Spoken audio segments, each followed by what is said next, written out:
بسم اللہ الرحمن الرحیم۔ تمام تعریفیں اللہ رب العزت کے لیے ہیں جو تمام جہانوں کا پالنے والا ہے، جو موت دیتا ہے، زندگی دیتا ہے، عزت دیتا ہے، ذلت دیتا ہے، اور ایک دن ہر انسان کو اپنے اللہ کی بارگاہ میں کھڑا ہونا ہے۔ ہم اسی کی حمد بیان کرتے ہیں، اسی سے مدد چاہتے ہیں، اسی سے مغفرت طلب کرتے ہیں، اسی کی بارگاہ میں اپنے گناہوں سے توبہ کرتے ہیں۔ درود پاک پڑھیں، اللہم صلی علی محمد۔ آج کا موضوع ایسا ہے کہ اگر انسان اسے سچے دل سے سن لے تو زندگی بدل سکتی ہے۔ یہ موضوع صرف قبر کا نہیں ہے، یہ موضوع صرف موت کا نہیں ہے، موضوع صرف آخرت کا نہیں، بلکہ ہماری پوری زندگی کا سب سے اہم سوال ہے۔ ہم دنیا میں بہت سے امتحان دیتے ہیں، کبھی اسکول کے، کبھی کالج کے، کبھی نوکری کے، کبھی تجارت کے، لیکن ایک امتحان ایسا بھی ہے جس میں نہ کوئی استاد ساتھ ہوگا، نہ کوئی دوست، نہ کوئی وکیل، نہ کوئی مال، نہ کوئی سفارش۔ وہ امتحان قبر میں ہوگا۔ اس امتحان کا پہلا سوال انسان کی پوری ابتدا زندگی کا فیصلہ کر دے گا۔ یا اللہ ہم سب کو اس امتحان میں کامیابی عطا فرما۔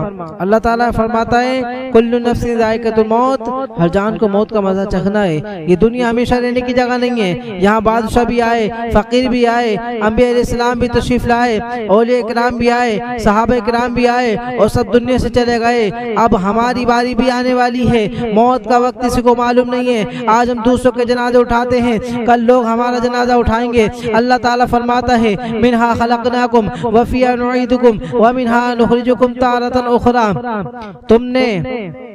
ہم نے تمہیں اسی زمین سے پیدا کیا، اسی میں واپسی لوٹا دیا جائے گا، بلکہ نئی زندگی کی ابتدا ہے۔ وہاں نہ موبائل ہوگا، نہ بینک بیلنس، نہ شہرت، نہ عہدہ، صرف ایمان اور اعمال ہوں گے۔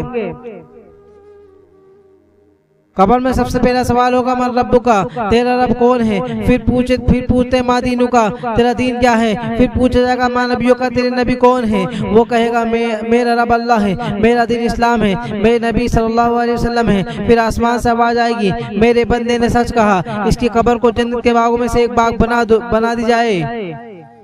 منافق یا کافر کا جواب دے گا، وہ گھبرائے گا، کہے گا ہائے میں نہیں جانتا، لوگ کہتے تھے، میں وہی کہتا تھا۔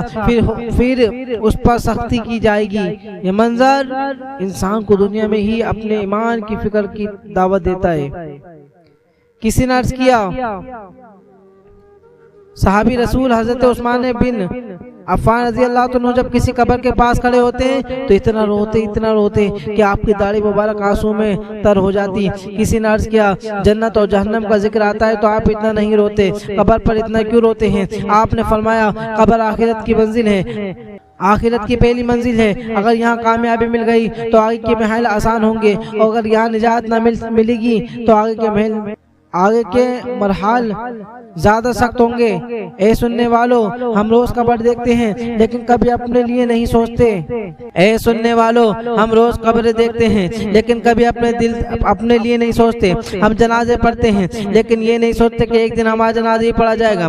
ہم دوسروں کو دفن کرتے ہیں لیکن بھول جاتے ہیں کہ ہمیں بھی اس مٹی میں اترنا ہے۔ آج بھی وقت ہے، دل کو اللہ کی طرف موڑ لیجئے، نماز کی پابندی اختیار کر لیجئے، حقوق العباد ادا کر دیجئے، قرآن سے تعلق مضبوط کر دیجئے، اور سچی توبہ کر لیجیے۔ کیوں قبر میں کامیابی زبان کی چالاکی سے نہیں ہے بلکہ سچے ایمان اور صلح اعمال سے ہوگی۔ میرے دوستو جب انسان کو قبر میں دفن کیا جاتا ہے لوگ واپس چلے جاتے ہیں اور ان کے قدموں کی آہٹ بھی ختم ہونے لگتی ہے تو اللہ تعالیٰ کے حکم سے دو فرشتے آتے ہیں۔ صحیح حدیث میں اس کے سوالات کا ذکر آیا ہے۔ وہ بندے کو بٹھا کر اس کے ایمان کا امتحان لیتے ہیں۔ یہ امتحان دنیا کی ڈگریوں کا نہیں بلکہ ایمان کی سچائی کا ہے۔ جس نے نہ دنیا میں اللہ کو پہچانا، رسول اللہ صلی اللہ علیہ وسلم کی اطاعت کی، دنیا میں اللہ کو پہچان لیا، رسول اللہ صلی اللہ علیہ وسلم کی اطاعت کی اور دین پر عمل کیا، اللہ تعالیٰ اسے ثابت قدمی عطا فرماتا ہے۔ اللہ فرماتا ہے یثبت اللہ الذین آمنوا بقول الثابت فی الحیاۃ الدنیا فی الآخرہ۔ اللہ ایمان والوں کو مضبوط بات پر ثابت رکھتا ہے، دنیا کی زندگی میں بھی اور آخرت میں بھی۔ مفسرین نے بیان کیا کہ اس میں اس آیت میں قرآن کے سوالات کے وقت بھی اللہ تعالیٰ کی طرف سے مومن کو ثابت قدمی عطا کی جاتی ہے، عطا کی جانے کی بشارت شامل ہے۔ مومن کے دل پر سکون نازل ہوتا ہے، وہ صحیح جواب دیتا ہے۔ میرے عزیزو، اب کوئی شخص صرف زبان سے مسلمان ہو لیکن اس کی زندگی میں نماز نہ ہو، سچائی نہ ہو، حلال رزق نہ ہو، والدین کی خدمت نہ ہو اور رسول اللہ صلی اللہ علیہ وسلم کی سنت سے محبت نہ ہو، تو ایسے انجام کی فکر نہ اسے اپنے انجام کی فکر کرنی چاہیے۔ خبر میں یادداشت نہیں چلے گی، وہاں صرف وہی زبان بولے گی جس پر دنیا ایمان اور عمل کی مہر لگی ہوگی۔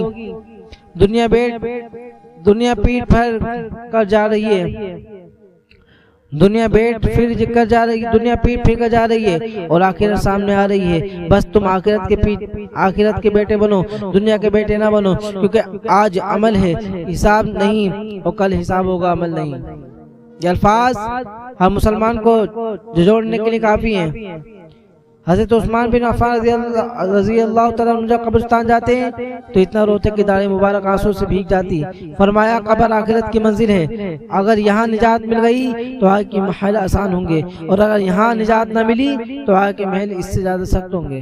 سوچئے، وہ عثمان رضی اللہ عنہ جنہوں نے رسول اللہ صلی اللہ علیہ وسلم نے جنت کی بشارت دی، وہ بھی قبر سے ڈرتے تھے، تو ہم کس بات پر فکر کرتے ہیں؟ وہ قبر پہ جا کے کتنا روتے تھے۔ اگر ہم چاہتے ہیں کہ قبر روشن ہو تو آج سے یہ عمل اپنی زندگی کا حصہ بنا لیجئے۔ 5 وقت کی نماز کی پابندی، قرآن کریم کی تلاوت اور اس پر عمل، سچی توبہ، گناہوں سے نجات، والدین کے ساتھ حسن سلوک، حلال روزی کمانا، حقوق العباد ادا کرنا، کثرت سے درود شریف پڑھنا، اللہ تعالیٰ کا ذکر کرنا۔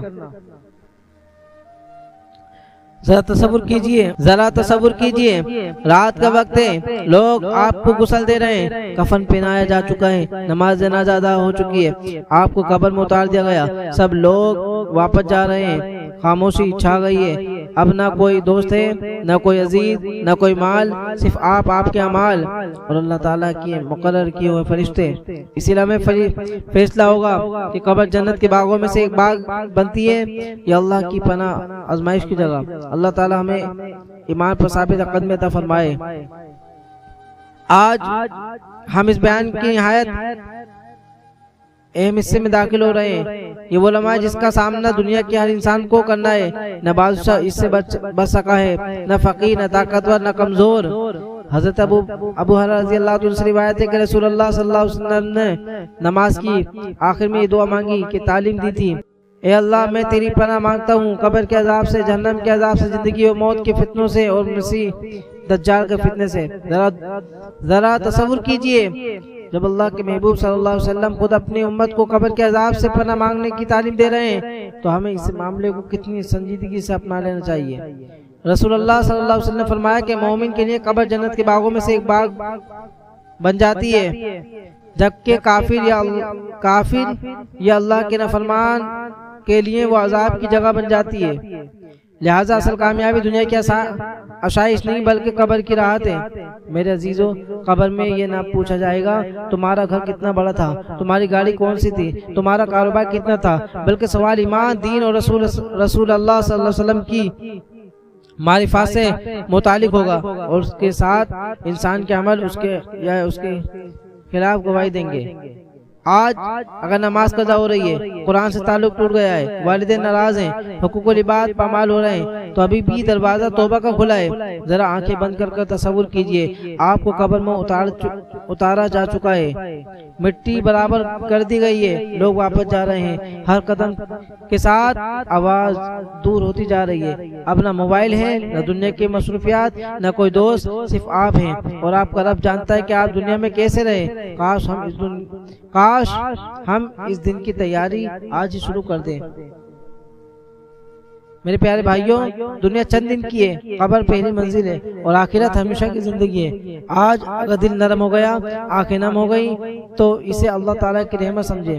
ہو سکتا ہے یہ آنسو آپ کی مغفرت کا ذریعہ بن جائیں۔ میرے محترم بزرگوں، عزیز دوستوں اور نوجوانوں، ذرا اسی منظر کو آگے بڑھائیں۔ لوگ قبرستان سے واپس جا رہے ہیں، قدموں کی آہٹ آہستہ آہستہ دور ہو رہی ہے، ہر آنے والا راستے دار واپس اپنے گھر چلا گیا، کسی کو اپنے کاروبار کی فکر، کسی کو اپنے بچوں کی فکر، اور اب تنہا اندھیری قبر ہے۔ اب نہ کوئی دوست مدد کرے گا، نہ کوئی عزیز، نہ کوئی مال، نہ کوئی عہدہ، صرف آپ کا ایمان اور آپ کے اعمال آپ کے ساتھ ہوں گے۔ رسول اللہ صلی اللہ علیہ وسلم نے فرمایا کہ جب میت کو دفن کر دیا جاتا ہے اور لوگ واپس چلے جاتے تو وہ ان کے جوتوں کی آواز بھی سنتا ہے، پھر فرشتے آ کر سوال کرتے ہیں۔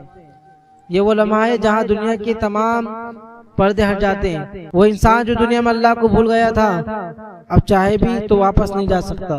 وہ شخص جس نے نماز کو ہلکا سمجھا، جس نے والدین کو رلایا، جس نے حرام کمایا، جس نے بندوں پر ظلم کیا، اس وقت وہ صرف ایک موقع مانگے گا، لیکن موقع ختم ہو چکا ہوگا۔ میرے عزیزو، شیطان ہمیشہ یہ کہتا ہے ابھی جوان ہو، ابھی بہت وقت ہے، بڑھاپے میں توبہ کر لینا، لیکن موت نے کبھی کسی سے پوچھ کر دروازہ نہیں کھٹکھٹایا۔